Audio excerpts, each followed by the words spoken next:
Well, y'all know me. Know how I used to make a living.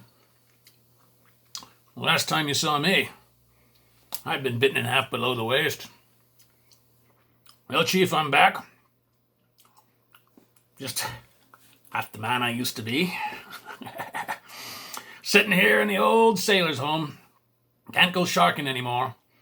So I'm doing the next best thing. I'm telling children's stories. This one's called The Three Little Pigs. Now, once upon a time, Chief, there was 3 little pigs, and the time came for them to leave home to go seek their fortunes. And before they left, their mother told them, whatever you do, do the best that you can, because that's the way to get along in the world. Now, the first little pig, he went out and he built his house out of straw like some kind of half-assed architect, because that was the easiest thing to do. The second little pig, he built his house out of sticks. It was a little bit better than the house made of straw, but it weren't no anti-shark case, Chief. And now, the third little pig. Chief, he built his house out of bricks, mainly because he had a Home Depot gift card that he was hanging on to. One night, the big bad wolf shows up. Now, this wolf, he dearly loved to eat fat little piggies. Bad dog, this wolf. Not like playing fetch with cocker spaniels and dachshunds. Now, this wolf, he swallow you whole.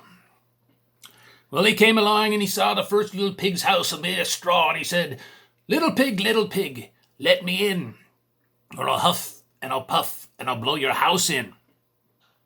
The little pig said, not by the hair on my chinny chin chin. Well, the wolf, he looked right into that house of straw. Looked right into it with his eyes. Another thing about a wolf's eyes, Chief, he's got lifeless eyes, blue eyes. Doesn't seem to be living.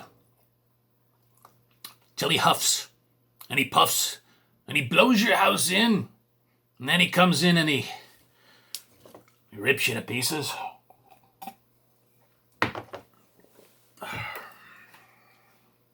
Thursday morning, Chief, the wolf came to that house made of sticks. Little pig, let me in, or I'll huff and I'll puff and I'll blow your house in. And that little pig said, not by the hair on my chinny chin chin. Well, that wolf, he puffed, and he puffed, and he blew down that house made of sticks. He went in there, and he swallowed that little pig whole. A little shaking, a little tenderizing, down he went. Noon the 5th day, Mr. Hooper. The wolf came to the house made of bricks. Little pig, let me in, or I'll huff and I'll puff and I'll blow your house in. That little pig said, not by the hair on my chinny chin chin. And that wolf, he huffed and he puffed, but he couldn't blow that house in. Now, despite having a house made of bricks, that little pig was the most frightened, waiting for his turn. Now, this wolf sly dog that he was, he climbed up on the roof to try and find a way into that house. The little pig saw what he was doing, so he built a big fire in the fireplace and put a kettle of water on it. Sure enough, the wolf finally found his way into that chimney, went right down into that pot of water, and that was the end of that little pig's troubles with that wolf. The next day, the little pig invited his mother over. She said, you see, I told you, the way to get along in the world is to do the best that you can. And fortunately, that little pig had learned his lesson. And he lived happily ever after. Now that's the end of that story. Tune in next time for another one of Captain Quint's stories for children. Until then, Mr. Mayor, Chief, ladies and gentlemen. Okay, cut.